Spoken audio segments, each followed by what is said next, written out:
पत्तों की स्थिति देखेंगे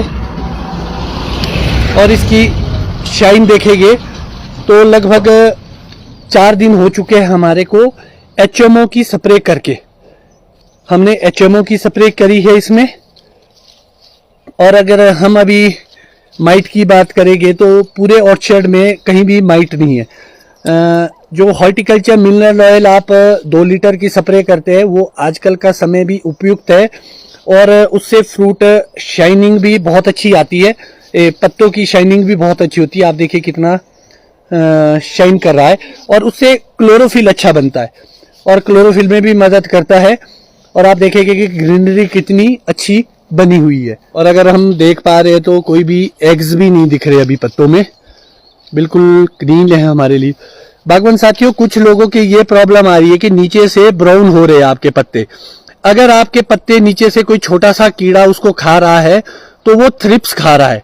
तो आपको देखना पड़ेगा कि अगर आपके थ्रिप्स ज्यादा डैमेज कर रहे हैं तो उसके लिए आपको स्प्रे करनी पड़ेगी। कोशिश ये कीजिए कि नीम ऑयल या HMO ऐसी चीजों से भी आप उस थ्रिप्स को मार सकते हैं।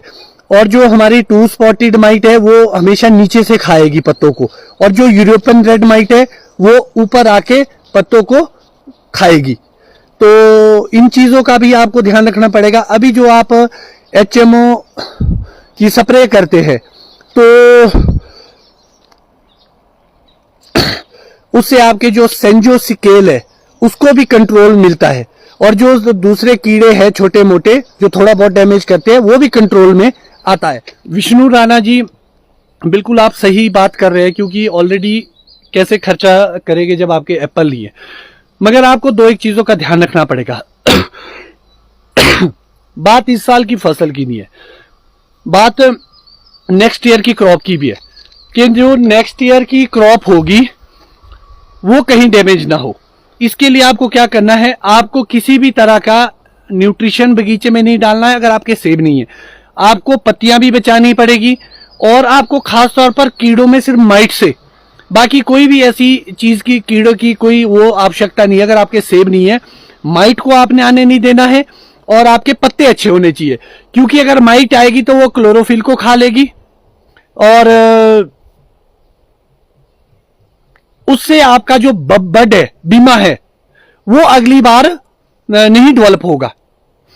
और दूसरी महत्वपूर्ण बात है कि अगर आपके पत्ते झड़ गए उसका भी वही इंपैक्ट पड़ेगा कि प्लांट स्ट्रेस में रहेगा और अगली साल का बीमा भी डेवलप नहीं हो पाएगा। इसलिए आपको ध्यान रखना है कि आपको माइट को बगीचे में नहीं आने देना है और दूसरा अपने पत्तों को बचाना अगर आपके सेब नहीं है। दूसरी बात है कि जब आप HMO की स्प्रे करते हैं उस वक्त आपको ध्यान किन बातों का रखना है। आपको इन बातों का ध्यान रखना है कि जो पहली स्प्रे और जो उसके बाद की स्प्रे वो बड़ी सोच समझ के करनी है। जैसे कि आपके डोडीन, कैप्टान, आपने एक प्रोडक्ट देखा होगा शमीर टाइप में, इसको स्प्रे नहीं करना है। इन चीजों को HMO के साथ या आपने पहले किया होगा या आपने बाद में किया होगा। लगभग 30-30 दिन का, 40-40 दिन का गैप होना चाहिए, अदरवाइज फाइटोटॉक्सिटी आपके बगीचे में आ जाएगी। और ऑयल के साथ आपको इन चीजों का विशेष ध्यान रखना है। दूसरी और महत्वपूर्ण बात है कि जो हमारी नाशपाती है उसमें मार्केट में लोगों को एक फोबिया हो गया है रस्ट माइट का या माइट का नाशपाती में। तो आपको यह ध्यान रखना है कि इस फोबिया के चक्कर में आप ऐसी स्प्रे ना करें। जैसे बहुत सारे लोगों की आजकल कंप्लेंट्स आ रही है, मुझे रिटर्न में भी कंप्लेंट आई है कि हमारी नाशपतियों में टॉक्सिसिटी हो गई है। वो उसका बड़ा कारण होता है कि जो ये हमारी एक्रीसाइड है उसकी वजह से प्रॉब्लम आ रही है। उसमें एक्रीसाइड में जो हमारा खासतौर पर प्रोपरजाइट है, जो बागवानी जो डिपार्टमेंट है वो भी आपको देता है नाम उनके, जैसे सिम्बा है, सीज माइट है, कुछ चेज माइट है, मीनाची है, ऐसी जिसमें प्रॉपर जाइट सॉल्ट होगा उसको अपनी नाशपाती में स्प्रे ना करे। और दूसरी महत्वपूर्ण बात है, लोग उसको 200 ml का डोज डाल रहे हैं, उस 200 ml से टॉक्सिसिटी और ज्यादा होगी, क्योंकि पत्ता बहुत ही सेंसिटिव होता है। इसीलिए आपको ध्यान रखना है कि इस तरह का स्प्रे ना करे। और अभी मैं देख रहा हूं कोई भी अभी रस्ट माइट भी नहीं है नाशपाती में, कोई माइट भी नहीं है, तो स्प्रे क्यों करना है? अगर आप लोग पहले स्प्रे कर देंगे और बिल्कुल छोटा सा और नाजुक फ्रूट होता है, वो डैमेज हो जाएगा आपके। तो इसीलिए आपको ध्यान रखना पड़ेगा कि आप इस चीज को स्प्रे ना करें। और दूसरी महत्वपूर्ण बात है कि फंगिसाइड से रिलेटेड बहुत सारे क्वेश्चन आ रहे हैं, कुछ को डोडीन से संबंधित क्वेश्चन भी आ रहे हैं। बताना चाहूंगा कि टेम्परेचर हायर नहीं होना चाहिए डोडीन के लिए, टेम्परेचर बिल्कुल भी हाई नहीं होना चाहिए डोडीन के लिए।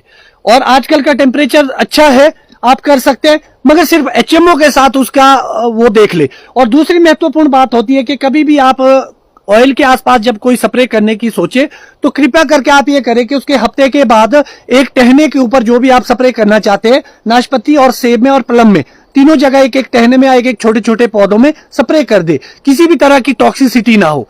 और ये महत्वपूर्ण है कि भी आप इस चीज को खुद जांचें, क्योंकि कई बार वाटर का पीएच की वजह से प्रॉब्लम आ जाती है, कई बार वेदर की वजह से प्रॉब्लम आ जाती है, तो इस चीज का आपको ध्यान रखना पड़ेगा। और फंगिसाइड की जब मैं बात करूंगा, तो लगभग अभी जो सेकंड स्प्रे आने वाली है लोगों के या आ चुकी है, तो मैक्सिमम लोग सिस्टेमिक फंगिसाइड को डाल रहे हैं।